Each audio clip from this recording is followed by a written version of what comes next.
යාළුවනේ අද මං ඔයාලට කියලා දෙන්න යන්නේ පින්ක් ප්‍රින්සස් පැලයක් බඳුන් ගත කරගන්න ආකාරය. අපිට සීන්වට කපාගත්ත පොල් එළිය අවශ්‍ය වෙනවා.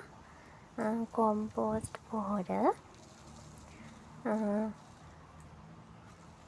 කොම්පෝස්ට් පොහොර දාගන්න ගොඩක් හොඳයි.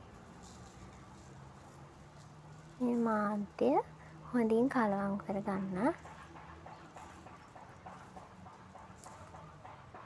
පින්ක් ප්‍රින්සස් කැමති ගොඩාක්ම ලිහිල් මාධ්‍යයක වැඩෙන්න. ඒ හින්දා පොල් එළි ටිකක් වැඩි කරගත්තට කමක් නැහැ.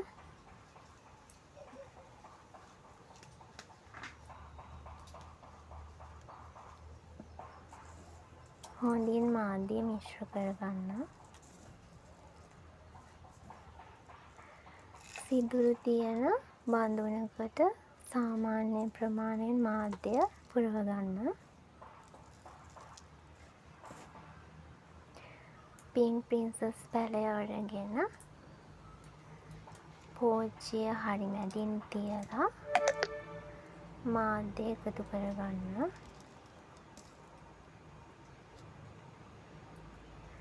මාධ්‍ය බඳුනට දාගන්නකොට සාමාන්‍ය ලිහිල් විදිහට දාගන්න.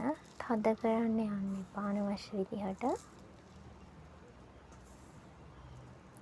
මේ පැලය ගොඩක්ම ලස්සනයි. අපිට ඉක්මනටම බෝ කරගන්නත් පුළුවන්. ලස්සන ප්ලාන්ට් එකක්. ඉන්ඩෝර් විදිහට තියාගන්න ලස්සනයි ගෙදර.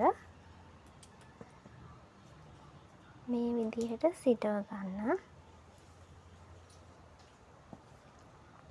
බලන්නකෝ එයාගේ ලස්සන. සාමාන්‍ය හිරු එළිය ප්‍රමාණවත් මේ පැලයට. බොහොම ස්තුතියි ඔයාලා හැමෝටම.